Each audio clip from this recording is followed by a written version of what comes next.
ఈరోజు మనం చూస్తూ ఉంటే ఇది ఏ విధంగా అభివర్ణించ నాకైతే అర్థం కావడం లేదు. ఎప్పుడు కూడా మా మిస్సెస్ నా భార్య రాజకీయాలకు రాలేదు. ఆవిడ వ్యక్తిగత జీవితం ఒక నలుగురికి ఊరుకుంటే సహాయం చేయడం, నన్ను ప్రోత్సహించడం తప్ప ఇంకోటి తెలియని వ్యక్తి.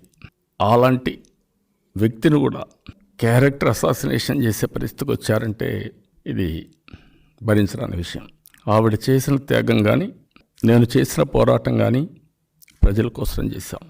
అయితే ఈరోజు 2.5 సంవత్సరాలుగా నన్ను ఇష్టం వచ్చేట్టు మాట్లాడారు, బండబూతులు తిట్టారు. మామూలు తిట్లు కూడా కాదు, నా జీవితంలో ఎప్పుడూ ఊహించలేదు.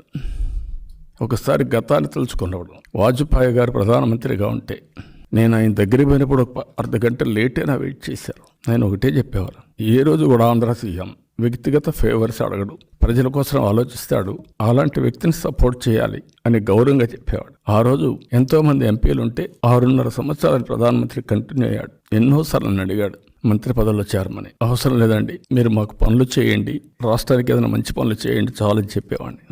ఆ విధంగా దేశం కోసం పనిచేసాం తప్ప స్వార్థం కోసం ఎప్పుడూ ఆలోచించలేదు.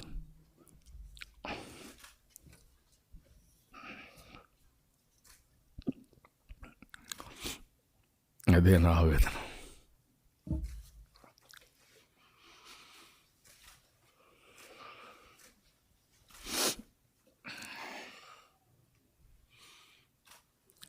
ఎప్పుడు ఓడిపోయినప్పుడు కూడా నేను ఇంత బాధపడలేదు. మీరు నన్ను చూసుంటారు. ఏ క్రైసిస్ కూడా సునాయాసంగా హ్యాండిల్ చేశాను.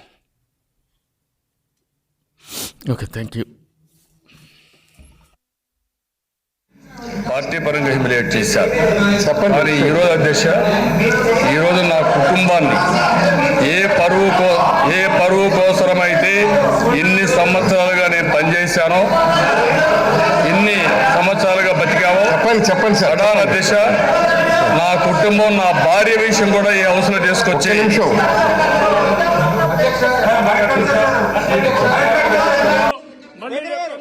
ముఖ్యమంత్రి ఈ హౌస్ కోస్తాను తప్ప ఈ హౌస్ కోస్తాను తప్ప అదర్వైజ్ నాకు ఈ రాజకీయాలు అవసరం లేదు.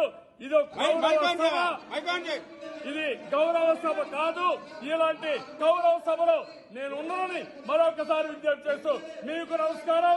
ప్రజలందరికీ విజ్ఞప్తి చేస్తున్నా, నా అవమానం మీరందరూ అర్థం చేసుకుని నిండు మనసుతో ఆశీర్వదించమని కోరుతూ అందరికీ నమస్కారం.